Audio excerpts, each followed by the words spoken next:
Mumbai, Mera Sheher, Mera Ghar. And it is here that I arrived first in 1980 after escaping from an Australian prison. When I came here, I was a hunted man with a price on my head, a man who had lost everything, my home, my family, and the life I'd known. This city is where I found love and salvation. The slums here taught me humility. The people here showed me love. It is here that I've spent years as a smuggler, a gun runner, a street soldier for the mafia. And it's here that I formed a free medical clinic for the slum dwellers. My name is Shantaram, and this is my story. Mazanao Shantaram Ahe. A criminal, a convict, a fugitive, a thinker, a philosopher, a writer, a son, a father, a human being. ये सारी पहचानें एक ही आदमी की हैं. In fact, he is a man who for years was on the run, and save for the ultimate sin of murder, he has committed almost all the 7 deadly sins.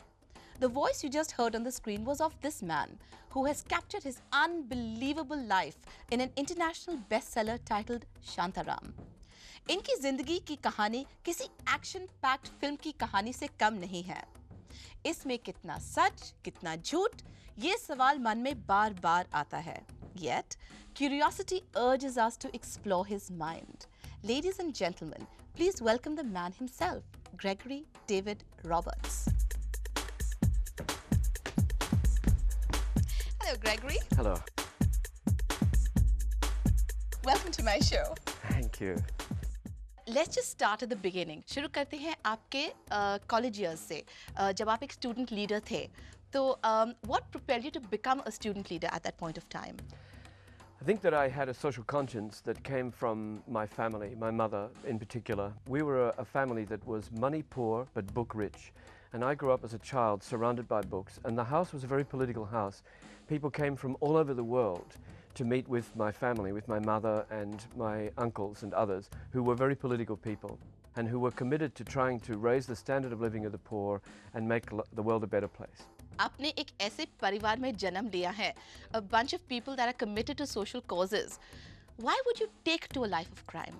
I experienced a kind of trauma in my life that I was too young and too weak-minded to deal with.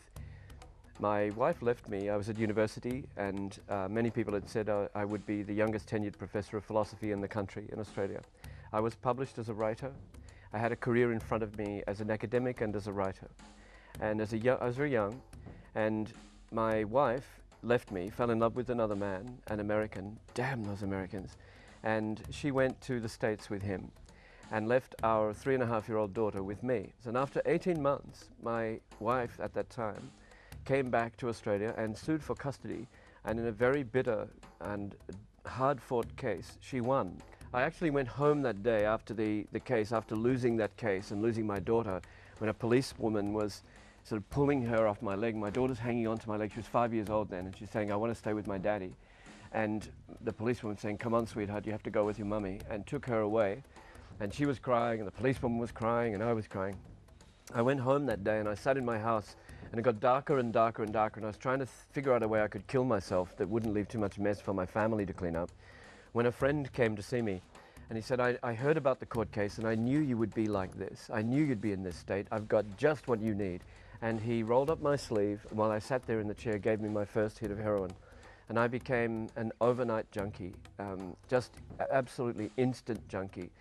And in the next couple of years, I exhausted every supply line of credit and sold everything that had any value, and reached a point where I became so desperate for the drug that I got a toy gun and did my first hold-up. So my whole life had been destroyed through my own weakness and my own immaturity. How many robberies did you commit? I did 24 hold-ups.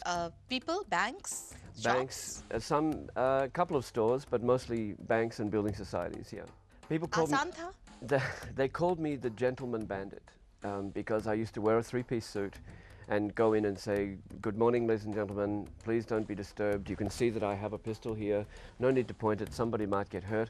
I'm here to make an unauthorized withdrawal because I might suffer even worse withdrawals in a little while.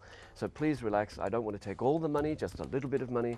and so on. And they called me the Why gentleman don't you just take a bandit. whole bunch of money and do one haul rather than do many hauls for little amounts? This is the mindset. You get into a very strange paradigm when you're living this life. I had this dream that I would walk out of one of these robberies and I would be shot by the police, and then they would discover on my body that I had a toy gun, and they go, "Oh my God, he only had a toy gun." Well, that isn't what happened. I actually got caught and taken to court. आप कैसे पकड़े गए? I was betrayed by a very close friend. It just happened that this particular man, who was a friend, was captured by the police for another matter. And he said, "I don't want to go to prison, but I know someone you want more than me. You want the gentleman bandit. I know where he is and you can get him." And that's how I was captured. लेकिन आपकी कहानी वहाँ पे खत्म नहीं हुई. आप jail से भाग गए, and that to a maximum security prison. Huh. I mean, how can you escape from a maximum security prison? With a lot of luck. I got out of the prison by cutting a trap door above the desk of the governor of security, who was the man responsible for putting me in the unit where my lung was punctured and my ribs were broken. I escaped through the ceiling of his office. It was the one place in the prison at the front gate, next to the front gate on the front wall, where no one was actually looking because they thought no one would be crazy enough to try this. So they didn't even look. And they're there with guns, but they didn't look. And it was the one place where we could get through and get तो away. आप वहाँ पे खड़े हो गए between armed guards that could have Yes, shot you. exactly. And you just ran and ran and ran and just never looked back. I had saved the life of a young biker, motorcycle gang guy in the prison, and his brother was the president of a motorcycle gang. And because I'd saved the boy's life, the brother said, "Anything you want, I'll do it for you." So when I escaped from prison, I went to the bike gang, and they gave us guns, drugs, and money. Where did you go then? I had a ticket, and it took me to Germany, and it had a stopover in Bombay, 2-day stopover. And the travel agent said, "Have you been to Bombay?" And I said, "No." And he said, "Okay, you're going to Germany." And I got picked Germany because it was just in the heart of Europe, and I thought it would be a place to hide and a place to start. And he said, "Well, on your way, you've got 2 days in Bombay and with this ticket. So why not take the chance and just take a look around?" So I got down in Bombay. I thought I'd take a look, and that 2 days turned into 8 years. Gregory, till now, whatever we have discussed on this show, everything has been your actual, real, personal experience? Ji?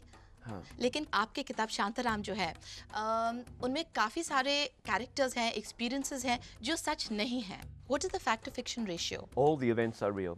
For example, did I go into Arthur Road prison? Yes. Did I go in there at 90 kilos, as it written in the book? Yes. Did I come out 4 months later at 45 kilos? Yes. Half my body weight.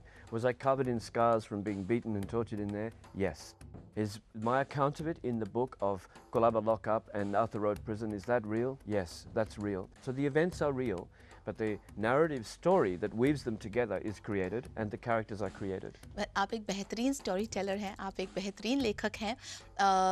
हम आपके book Shantaram के बारे में बहुत कुछ और discuss करना चाहते हैं, लेकिन एक ब्रेक के बाद.